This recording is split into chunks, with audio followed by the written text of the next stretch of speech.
मोगाच्या बाबडीनो आयज आमी परब समोर उपताव पवित्र कुटुंबाची जेजू मारिया आनी जुजे आनी हाचेर नियाळ करतना पयले सुवातेर आमी जाणो पवित्र तृथ्वी बाप पूत आनी पवित्र आत्मो ते एका कुटुंबाचें जिवीत जियेतात। बाप पूत आनी पवित्र आत्मो एकवटाचे तृथ्वी तांकां एकामेकाच्या संबंदांतले आमच्यांनी वेगळे करूंक जायनात। बापाक काड वो पुताक काड वो पवित्र आत्मेक ना, तांकां आमी वेगवेगळे नांवान पाचारतात आनी तांची वेगवेगळीं कामां बाप रोजता, देवपूत आमकां सोडयता, देव पवित्र आत्मो आमकां पवित्र करता। पूण तें एकूच आनी तेंच देवाचें एकपणाचें जिवीत, कुटुंबाचें जिवीत देव आमकां ह्या संवसारांत आमच्या कुटुंबांनी जिवंक आमकां आपयता। आमी मागीर 3 जाण जावं, 4 जाण जावं, 5, 10 जाणां जावं, तें कुटुंबाचें जिवीत आमी ह्या संवसारांत बांदून हाडपाक आपयता। जसो देव तृथ्वी स्वर्गीराज्यान एका कुटुंबान जियेता, तशी संवसारांतूय आमी एका कुटुंबान एकवटाची मोगाची जावंक देव आमकां आपयता। आनी ताकाच लागून मोगाच्या बाबडीनो जेन्ना जेजू ह्या संवसारांत आयलो, जेजूक एका बापायची आवयची गरज नासली, जेजूक एका कुटुंबाची गरज नासली, जेजून खंयच्याय वेळार अकस्मात थंयसर दिसती पडोन मनशाची सडवण करून परत नाच जावन वचपाक शकतालो। पूण ना, देवान येवजिलें की आपूण संवसारांत मनशाच्या सडवणेक जेन्ना वेता तेन्ना हांव कुटुंबांत वेतलो, कुटुंबांत जल्मतलो, कुटुंबांत हांव वाडटलो आनी एके भाशेन ह्या संवसाराचें कुटुंब हांव पवित्र करतलो। ह्या कुटुंबाची जी वेल्यू आसा, जो तो संस्कार आसात तो हांव परत दितलो। म्हणून देव एके भाशेन ह्या संवसारांत मनशाचें आमचें कुटुंब परत पवित्रायेचें, ह्या कुटुंबाचें एके भाशेन ह्या कुटुंबाक एक वेल्यू आसा, महत्व आसा ह्या संवसारांत, समाजांत ती दिवपाक जेजू ह्या संवसारांत कुटुंबांतल्यान जल्म घेतला। कितें अर्थ हाचो आयज आमच्या कुटुंबाचेर नदर मारात। आयज संवसारांत तरातरांची लग्न आसात, दादले लागीं लग्न जातात, बायलो लागीं लग्न जातात। हें सबना ह्या संवसारांत जायते आसात, दादले आसात आपणाक लग्नाचें जिवीत नाका, आपूण एकलोच रावपाक सोदता आनी दुसऱ्या भाड्याच्यो बायल्यो हाडटलो आनी तांचे वरवीं भुरगीं करून घेतलो आनी आपलें जिवीत आपल्या लागीं भुरगीं आसात आनी आपलो एक सिंगल पेरंट म्हणून जिवीत जियेता। तेच भाशेन बायलोय आसात, तांकांय घोव नाका तांच्या जिवितांत, म्हूण ते एकलींच रावपाक सोदतात आनी घोडेक मागीर फाल्यां आपल्याची भुरगीं करून दुसऱ्या वरवीं ती घेतात वो नाजाल्यार भुरग्यांक एडॉप्ट करतात आनी जियेतात आपले कुटुंब कशें। पूण मोगाच्या बाबडीनो तातूंत आवय ना, घोडेक बापूय ना, तें इनकम्प्लीट कुटुंब तें। जेजू कित्याक नियाळ करात, जेन्ना जुजेक गोमलें की आपली पतीन जी आसा ती ऑलरेडी गर्भेस आसा आनी तो सोडून दिवंक सोदतालो, कित्याक तें आपलें फळ न्ही म्हणून, पूण देवान ताका शिडकालो, बापा थंयसर राव, तुजी गरज आसा, हो कुटुंब तो वा सिंगल पेरंटहूड हो एक आवयचेंच जिवीत न्हय तें, थंयसर ह्या पुताक जेजूक तुजी गरज आसा, एक आमी कुटुंब बांदतात म्हणून जुजेक थंयसर दवरला आनी भाशेन फोर्स करून जबरदस्तीन हो कुटुंब देवान बांदला। हेंच आमकां दाखोवपाक आमी मनशां ह्या संवसाराचें जिवीत पळय नियाळटान जियेता तें सारकें ना म्हणून। म्हणटच मोगाच्या बाबडीनो खरें देवाचे नदरेन आनी समाजाचे नदरेन आयज सोशियोलॉजिकली इफ यू स्पीक, आमी सोशियोलॉजीक डेफिनेशन आमचे फॅमिलीचें आमी पळयलें जाल्यार बापूय, आवय आनी भुरगीं हे भाशेन तें डेफिनेशन बरयलेलें आसा सोशियोलॉजिकली आनी देवानी तेंच आमकां दाखयलां। पूण घोडेक आयज जायते लोक आपलें चिंतात आनी घोडेक सरकारूय जायते देशांतले असल्यो वस्तू घोडेक तो मान दिता जायत, पूण देवा मुखार हें सारकें ना आनी सोसायटी मुखारूय हें सारकें ना। कित्याक एका भुरग्याचो खरो बरो वाड जातली जाल्यार थंयसर आवयची, बापायची, तांच्या मोगाची गरज पडटा ह्या भुरग्यांक। ताकाच लागून जेजूक खरेपणी एक कंप्लीट ह्युमन बींग जावपाक ताका संवसाराच्या आवयची आनी बापायची गरज पडली। म्हणटोच जुजेक आनी मारयेक थंयसर दवरले आनी जेजू आमी जाणो एके पाटी एके पुणी 100% human being a complete matured human person जेजू जालो कित्याक कुटुंबाचे जिविताक लागून म्हणटोच मोगाच्या बावडीनू आयज ही परब आमी समरुपताना दोळ्या मुखार दवरया ही गरज आमची हे आमचें कुटुंब बरें जालोलें पयल्या वाचपान सिराकाच्या पुस्तकांत सांगलां भुरग्यांक एक शिटकावणी दिल्या बापाची सेवा चाकरी कर आवयचो मोग कर तांची सेवा चाकरी करप म्हणजे तुज्या पातकांचें बोगसणें तुका मेळप तुका लांब योग मेळप जायतीं वर्सां तुका फाव जावप हें आमकां पयल्या वाचपाक सांगलां क्लोजकारान बरोवन बागेन पावलो घोवाक सांगता तुज्या बायलेचो तूं मोग कर बायलेक सांगता तुज्या घोवा लागीं तूं खालती राव भुरग्यांक सांगता आवय बापायक रेस्पेद मान दी आनी आवय बापायक सांगता भुरग्यांक तुज्या बरे भाशेन तूं वाडय हें सगलें आमकां मेवता आनी आजच्या शुभ वर्तमानांतूच आमी तेंच पळयता देवाचे आनी तांच्या धर्माचे कायदे पाळपाक जुजे आनी मारिया आपल्या पुताक जेजूक ती देव तेंपलांत भेटयतात आनी तांची ही रीत पाळटात आनी भाशेन देवाचे धर्माचे कायदे पाळून आमचे घराबे जेजू जुजेन मारयेन तांचो घराबो पवित्र केलो मोगाच्या बाबडीन आयचो नोयनाचो विशयाचेर थोडो वेळ हांव नियाळ करूंक सोदतां आमचो विशय आमच्या स्क्रिनीचेर आसा कितें म्हूण बरयल्लें युक्रिस्ट इज द रेप्लिका ऑर फोटेस्ट ऑफ हेवन म्हणजे स्वर्गीय राजाचे आदी फुडेंच ह्या संवसारांकूच आसतना आमकां एक झलक और एक आमकां एक दर्शन ओ एक आमकां अनुभव स्वर्गीय राजाचो स्वर्ग कसो आसतलो ताचो आदी फुडेंच अनुभव संवसारांत आनी खंय जाता तो मिसाच्या बलिदानांत जाता स्वर्गाचो अनुभव संवसारांत आसतना आमकां मिसाच्या बलिदानांत तो जाता आतां मातशें ही वस्तू म्हज्या नियाळा प्रमाणे म्हाका सजमता त्या प्रमाणे हांव तुमकां सजमावंक सांगता कित्याक हांव स्वर्गार आजून पावूंक ना स्वर्गार वचून आयलोलो जाल्यार डिटेल इन्फॉर्मेशन तुमकां मेळटली आसली पूण एके भाशेन नियाळ आसात एक भाशेन जायतें बरोवप आसा ताचे वरवीं आनी देवाच्या उतरांतल्यान थोडी म्हायती मेळटा ते भाशेन तुमकां हें सांगूंक सोदता आनी मीस कशे भाशेन एक रेप्लिका कशी जाता एक आदी फुडेंच स्वर्गीय राजाचे एक अनुभव आमकां जाता ताचेर सांगूंक सोदता पयले सुवातेर मोगाच्या बावडीन देव उजवाड ताका लागून क्रिस्मसाची परब जी आसा ती उजवाडाची परब आमच्या घरांनी जायत्यो लायट्यो घातल्यात रस्त्यांचेर झाडांचेर जायत्यो लायट्यो घालून उजवाड केला रातचो तो आमी फकत क्रिस्मसाच्या समयार आमी समरुपता दर एक इगोज तुमी बारीक नदर मारले जाल्यार काल म्हाका कोण सांगता फादर वयर बरी शेंडेलेरच घातल्यान हांवें म्हणलें वयर केन्ना घातलेली 1 म्हयनो जालो हांवें आयजूच पळयलां आमी सारकीं पळयनात वस्तू इगोजो जायत्या तरांनी नेटयतात आमी पळोवंक जाय नदर मारूंक जाय इगोजीतूच पळयात लायट्यो कितल्यो आसात ह्यो लायट्यो फकत क्रिस्मसाच्या सुमयार न्हय ह्यो लायट्यो सदांच चालू आसतात लायट्यो शेंडेलेराच्यो आल्तार आसात आल्ताराचेर कितल्यो लायट्यो आसात त्यो पळयात हे दोनी आल्तार आसात थंयसर लायट्यो आसात ते पळयात दर एक आल्तार आनी दर एक केरीत भाशेन हे मेन आल्तार आसात लायटीन उजवाडान ते भरल्यात हाचो अर्थ कितें स्वर्गीचे राज स्वर्ग आनी ज्या सुवातेर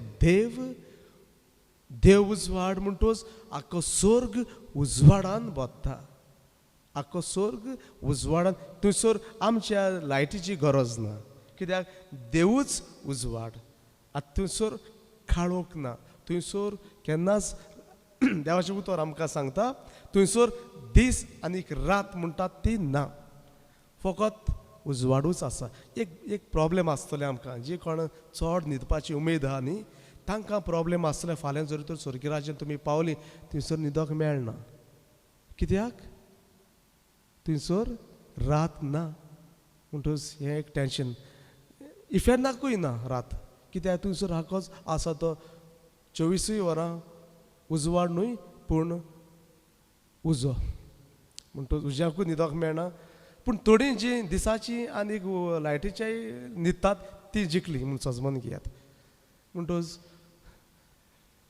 सुर्गीय राज जें आसा तें उजवाडाचें आनी ताका हें दाखोवपाक आमकां दाखोवपाक की स्वर्ग हे भाशेन आसता म्हणून आख्खीच इगोज आमी हे उजवाडान भोत्ता लायट्यो घालता. देवाक आमच्या उजवाडाची गरज ना हांगासर पासून, पूण ह्यो वातयो आमी इतल्यो घालप हाचो अर्थ कितें? हे पळय स्वर्ग हांगासर आमकां दिसून येता. ही पयली. दुसरे सुवातेर मोगाच्या भाव भयणीनो आमी पळयता जायते कातोलिकाचे इगोजांनी आनी केरीत भाशेन आदली इगोजो ही आमची एक आदली. आतां हे स्ट्रक्चर जें आसा तें नवे नवे इगोज्यो पळय बांदल्यात तातूंत तें स्ट्रक्चर ना एके भाशेन इनकम्प्लीट कशें दिसतात म्हाका. म्हणटच दुसरे सुवातेर आमचे जायते सांत आसात पळयात. हांगासर कितले सांत आसात, हे वाटेन कितले सांत आसात, त्या आल्तराचेर कितले सांत आसात, फाटल्यान ऑफकोर्स कितले आमचो सामिंगेल वयर आनी मागीर सकला सबस्त्या हातून तेय आसात. हे सांताचेय थंयसर जायते स्टॅच्यू दवरलेले आसात. तर ते कित्याक आसात? सुर्गीय राज सांतांनी भरलोलें आसा. पृथ्वी वयर ताचे भोंवतणी उपरांत ते मागीर सांत आसात. पूण सांताच्या आदी आनीक वस्त आसा मोगाच्या भाव भयणीनो, ती आमी पळोवंक जाय. मातशें नदर मारात फाटल्या आल्ताराचेर आनी कितले तुमकां हे आज बोडव्याचे रुपां दिसतात ती पळयात. रूप angels, the faces of angels पळयात. आतां ते थंयसर कितें कोत्तात? It's very important. ही रुपां आसात पळय आज्याची बोडव्याची रुपां पळय आसात ते कितें कोत्तात? स्वर्गा राज्यांत ह्या बोडव्याची एंजल्स पळय आसात तांचें काम कितें? देवाक भोजपाचें. देवाक भोजोवप म्हणजे ज्या सुवातेर देव त्या सुवातेर हे बोडवे आसात, हे एंजल्स आसात. जेन्ना जेजू जल्मल्लो आमच्या गोट्यांक थंयसर एक आमी तो दाखयतात न्ही, आज दाखयतात न्ही, आनी संदेश दिवपाक पासून गाब्रिएल आर्कांज येवन सायबीण मायक संदेश दिल्लो. ताचे भायर ते राखणे शेतांत आपल्या गोरवांक घेवन आसलोले तांचेय सरशी हे बोडवे येवन सांगून गेले एक बाळूक जल्मला म्हणून. आनीक हे तेन्ना हे बोडवे जेन्ना जेजू जल्मल्लो थंयसर येवन ते गायन कोत्ताले महिमा बापाक गूंज स्वर्गी म्हणून. म्हणटच ज्या सुवातेर देव त्या सुवातेर हे बोडवे आसूंकूच जाय. कित्याक हे बोडव्यांचें काम कितें? म्हणजे एंजल्स तांचें काम कितें? देवाक भोजोवप. देवाक ते बोजतात, देवाक वाखाणटात, देवाची ते स्तुस्त घालीत वार्गां दीत ते आसात. म्हणटच ताका लागून आमच्या इगोजांनी हे तांचे तोंडां थंयसर दिसती पडटात. एके भाशेन दाखयतात आमकां हो इगोज एक स्वर्ग कसो. आनी ताचे उपरांत आसात देव, मागीर ते सगळे एंजल्स आसतले आनी ते देवा भोंवतणी ते देवाक ते बोजतले. ताचे उपरांत आसात ते सांत. स्वर्ग आख्खो सांतांनी भरलेलो आसा. जो मनीस कोण स्वर्गराज्यांत पावता तितलेय सांत. तुमकां मागीर आमी सांत म्हणून पासार नासतना राव, पूण ते सगळे ते स्वर्गीय राज्यांत आसात ते सांत. म्हणटच देवा उपरांत सगळे बोडवे जाले. बोडव्यांचे जायते स्टेटस आसतात. तांचे आर्कांज ते व्हडले बोडवे, ताचे उपरांत मागीर गार्डन एंजल, मागीर दुसरे आसात ते भाशेन आनी सेराफीम आनी जायते तरांचे तांचे स्टेटस आसतात. त्या प्रमाणे तांकां त्यो वॅल्यू आसा. म्हणटच म्हाज्या बाबून देव, मागीर ते बोडवे, एंजल्स आनी ताचे उपरांत सगळे सांत. थंयसर देवा बोगलेक थंयसर ती सायबीण ती देवा त्याच ताचेच बोगलेक ती आसता. म्हणटच मोगाच्या भाव भयणीनो इगोजेत पळयतना आमकां उगडास कोत्ता. कितें म्हणून? हे मीस आमकां उगडास कोत्ता. कितें म्हणून? स्वर्ग उजवाडान भरलेलो, स्वर्ग देवाच्या देवदूतांनी भरलेलो, स्वर्ग सांतां भक्तांनी भरलेलो. आनी कोत्तात कितें? तें गरजेचें. न्हिदपाक तर मेळचें ना म्हणून आदी फुडेंच सांगलां. कोत्तात कितें? थंयसर देवाक बोजतात. देवाची स्तुती गायतात, देवाक वाखाणटात, देवाक महिमा दितात. कोण? सगळे बुडवे, सगळे सांत, सगळे भक्त देवा मुखार. मिसांत आमी कितें करता? एक एक मागणे मिसाच्या बलिदानांतले दिनवासनेचे मागणे, एक एक मागणे वाखाणेचे मागणे, एक एक मागणे जे आसा देवाक भोजपाचे मागणे. आनी इतलेंच न्हय, मीस आख्ख्या संवसारांत हें जाता.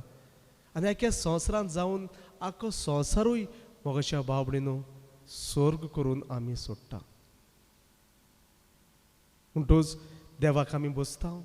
जशें स्वर्गी राजान हे बोडवे, हांज बोडवे, स्वर्गदूत, सांत भक्त ते देवाक बसतात थंयसर. रात दीस म्हणून ना, आतांच तो वेळ थंयसर ते भोजीत आसतात. तेच भाशेन आमी एके भाशेन ह्या संवसारांत मिसाच्या बलिदानांतल्यान त्रित्वेक आमी बसता म्हणून हांवें काल तुमकां शिकयतालो. म्हणटूच मिसाचें बलिदान जावन आसा दिन वासनेचें आनी व्हडले मागणे त्रित्वेक आमी बसता मिसाच्या बलिदानांतल्यान. आनी हे भाशेन मोगाच्या भाव भयणीनो स्वर्ग आमी संवसारांत हाजीर करता ह्या मिसाच्या बलिदानांतल्यान. आतां आनीक एक वस्त उरली. कितें उरली? स्वर्गी राजान कितें उणें पडलां? कितें जेयतात स्वर्गी राजान ते? जेवणां आमकां सदांच जाय की ना? सो स्वर्गी राजान ते कितें जेयतात? कोण रांदता थंयसर? सगळे गोंयचे बोटीचेर कूक आसलेले ते थंयसर रांदतात दिसतात तुमकां? मरून गेले ते थोडे. मोगाच्या भाव भयणीनो आम त्रासां पडलीं, जेवणूय ना. स्वर्गी राजान जेवण ना. जेवण आसा कसलें? तूं देवाक पळयताय रूप रूप, तुजें दादोसपण जालें. देवाचेर नदर पडली, भूक सोंपली, केन्नाच भूक लागची ना. देवाचेर नदर पडली, तुज्या कुडीचे सगळे जे पळय आशा आसलेल्यो, तूं पळय कितें सोदतालो ह्या संवसारांक, तुजे कुडीक सॅटिस्फाय करपाक, खुशाल करपाक, कम्फर्ट्स तुका तूं सोदतालो ह्या संवसारांत, सगळें देवाचेर नदर पडटनाच तूं सॅटिस्फाय जाता, तूं दादोची जाता. कसल्याच कुडीच्या गरजाची आनीक थंयसर गरजो ना. There is not a single need of the body. सगल्यो सोंपतात.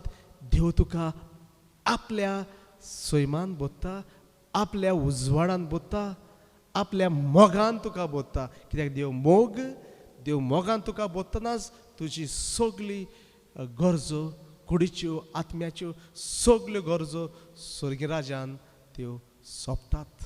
म्हणटूच जेवण कोण रांदिना थंयसर, कित्याक देवूच तुजें जेवण. स्वर्गी राजान तो आपल्या मोगान तुका बोल्लें की ना, तुजी कूड, तुजो आत्मो आनी तुजें सगळें आख्खें जिवीत आसा तें देवाच्या मोगान बोत्ता आनी तुज्यो सगल्यो गरजो थंयसर पूर्ण जातात. तूं धादोस जाता सासणाच्या तुज्या जिवितान. मोगाच्या भाव भयणीनो, मिसाच्या बलिदानांत कितें जाता?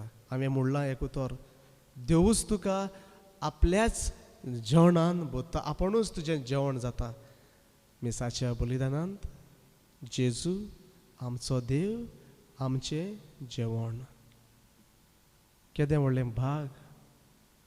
जेजू आमचें जेवण. बागून मॅक्सिमिलियन कोल्बे अशें म्हणटालो, बोडव्याकूय मनशाचेर सारके जळटात. Angels are jealous of human beings. कित्याक ते आमचेर जळटात? कित्याक आमी तांचेर जळोंक जाय, आमी तांचेर जेलस जावंक जाय. कित्याक तांकां पळय ते स्टेटस आसा तो मनशाक ना. कित्याक ते देवाक रूप रूप पळयतात, ते देवाक बसतात, देवाक according to the order they the first. जाल्यार आमी तांचेर जेलस जावंक जाय. ते आमचेर कित्याक जेलस जातात? कित्याक बुडवे देवाक पळयतात, मनीस देवाक हांगासर संवसारांत खातात. देव मनशाचें जेवण जाता आमी देवाक बसता आनी त्या देवाक आमी शेवता आमी खाता जेजूक आमी खाता हे येदें व्हडलें भाग ह्या बडव्याक फावो जावंक ना मनशाक ह्या संवसारांत फावो जाता. डू यू फील दीस? हें तुमकां दिसता, अनुभव जाता? बुडयां परस स्वर्गदुतां परस आमकां व्हडलो मान ह्या संवसारांत. कित्याक देव मनशाचें खाण.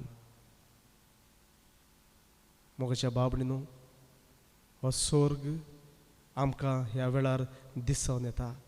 ह्या स्वर्ग ह्या इगोजेंत मिसाच्या बलिदानांत आमकां मेळटा. हे स्वर्गाचें जिवीत आमच्या घराब्यांनी कुटुंबांनी आमी जिवुया. उजवाडाचे, मोगाचे, शांतीचे. कित्याक मिसाच्या बलिदानांत तुवें ह्या जेजूक मोगाक खाता. स्वर्गराज्यान देव मोग, तो मोग सगल्यांक मोगान बोत्ता. मनशाचे सगळे आवडे सोंपतात. तेच भाशेन जेजू ह्या मिसाच्या बलिदानांत आमकां मोगान तो बोत्ता. म्हणजे देवाक शेवप म्हणजे आमी मोगाक खावप, जेजूक खावप म्हणजे आमी मोगाक खावप. कित्याक देव मोग म्हणून देवाचें उतर सांगता. जाल्यार आमी जेजूक आमी जरी तर जोण एकल्यांनी आमी जेजूक खाला जाल्यार आमच्या घराब्यांनी जिवीत कसलें जावंक जाय. कित्याक तुज्या कुडींत मोग आयला, तुज्या कुडींत मोग भितर सरला जाल्यार घरांत कसलें जिवीत जावंक जाय? मोगाचें. मोगाच्या बाबडीनो, सेमिनारींत शिकतना एका दिसा बेश्टी फकाणांनी म्हजो ज्युनियर ब्रादर आसलेलो आनी एक सकाळचें मीस सोंपलें आनी आमी आमच्या रुमान धांवताल्यात. कित्याक न्हेसोन परत आतां सेमिनारींत क्लासीक पावंक जाय म्हणून. म्हणटच म्हजो रूम पयलो आहलो तो ज्युनियर ब्रादर आहलो, ताचो रूम उपरांत तोय धांवतालो. हांवें ताचेर एक मूठ मारली, बेश्टी फकाणान मूठ मारली आनी मूठ मारतूच तो ओगोच रावलो आनी गेलो आपल्या रुमाक. रियॅक्ट करूं ना, परत म्हज्या आंगार येवंक ना. हांव गेलो ताच्या रुमांत. हांवें म्हळें तूं रियॅक्ट कित्याक जावंक ना? हांवें तुजेर मूठ मारलें, तुका सेन्सस ना? तूं कित्याक रियॅक्ट जावं ना? तो म्हाका सांगता, हांवें आतांच जेजूक घेतला. जेजूक घेतला, तो म्हज्या काळजांत आसा, ताका हांव अणभवतां. तो आसतना म्हज्यान रागार जावंक जायना. जेजू आसतना म्हज्या जिवितांत म्हज्यान कोणाचोच राग करूंक जायना. मोगाच्या बाबडीनो, कितल्या हुशारकायेन जाणवायेन ही उतरां ताणें मोडली ती हांव नको. हांव ही उतरां म्हज्या तकल्यान घेवन जियेलो. जेजू म्हज्या काळजांत आयला. कितलो म्हज्यान दुसऱ्यांक वायट करूंक जाता? हो प्रोश्ट हांव जायते पावटी चुकलां, पूण प्रयत्न करता. पूण हो प्रोश्ट म्हज्या तकल्यान जेन्ना हांवें जेजूक घेतला, म्हज्यान दुसऱ्यांक त्रास करूंक जाता, म्हज्या गोच्च्यांक हांवें त्रास करूंक जाता. आयचो विशय स्वर्गाचें दर्शन संवसारांत आमकां मेळ्ळां आनी पवित्र कुटुंबाची परब एकूच विशय म्हळ्यार कोत्याक येता. हांगासर आमी देव कुटुंबाचें जिवीत ह्या समुदाय ह्या आमच्या मिसाचें बलिदान मोगाच्या बाबडीनो एकट्याचें बलिदान न्हय, समुदायाचें कुटुंबाचें बलिदान. म्हणटच देव स्वर्गराज्यान कुटुंबान जियेता, त्याच देवाक आमी हांगासरूय कुटुंबांनी ताका बसता आनी आमी घेता. आनी ते भाशेन एके भाशेन आमच्या बजवणूच कुटुंबाची बजवण जाता. घराब्यान ती आमी जिवंक जाय. कितें भाशेन उगडास करून देव म्हज्या काळजांत आयला जाल्यार म्हजें जिवीत एकामेका सोवे मोगाचें, शांतीचें आनी एक सोमदानाचें जिवीत जावंक जाय. तर असलें मन घेवन मोगाच्या बाबडीनो आमी जियात. देव फकत आमी स्वर्ग फकत ह्या इगोजेंतूच अणभवचो ना, पूण जरी तर ह्या पवित्र कुटुंबाचें जिवीत तुमी तुमच्या दर एकल्याच्या घराब्यान जरी तर तुमी जियेत, तुमचें कुटुंब स्वर्गीचें स्वर्ग तुमच्या कुटुंबांत हाजीर जाता. तुमचें कुटुंबान जरी तर तुमी मोगाचें जिवीत जियेलीं, एकवटाचें जिवीत जियेलीं जाल्यार स्वर्ग तुमच्या कुटुंबांत हाजीर जाता. हें करूंक आमी वावरुया.